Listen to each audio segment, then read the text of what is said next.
D'abord, je crois que ce qui caractérise cette œuvre, c'est son ampleur, puisque le premier roman, intitulé La ville et les chiens en français, a été publié en 1963. Et avant, il y avait déjà eu un livre de nouvelles.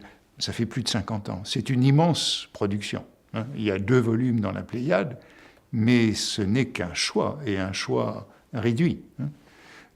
C'est donc une œuvre de cette immense école latino-américaine du boom des années 60. Garcia Marquez, Cortázar, Carpentier et bien d'autres. Vargas Llosa est un moderne, incontestablement.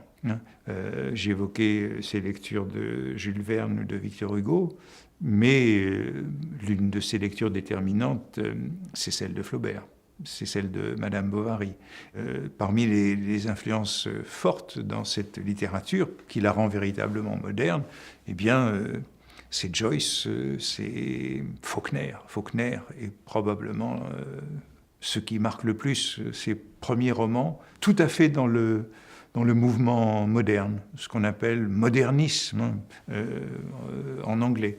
Et les premiers romans, La ville et les chiens, La maison verte, Conversation à la cathédrale, sont des romans difficiles sans doute, plus difficiles que ceux qui suivront, parce qu'il joue en virtuose de toutes les techniques modernistes en littérature, qui cassent la chronologie, qui mêlent les voix, qui ont beaucoup de retours en arrière.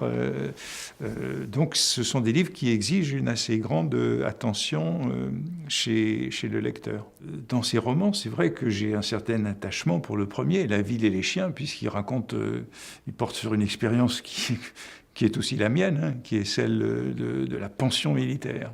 Donc c'est un livre que j'avais lu il y a longtemps, avec cette curiosité pour une expérience commune qui est celle de l'isolement du monde, de la discipline très très rigide qu'on peut connaître, et puis de la communauté, de la vie avec une très grande promiscuité. Donc tout ça, je l'ai relu récemment avec la même curiosité pour ce qu'il a fait de ce thème qu'on retrouverait chez un certain nombre d'écrivains, puisque c'est un thème qui se retrouve, de Musil jusqu'à beaucoup d'autres.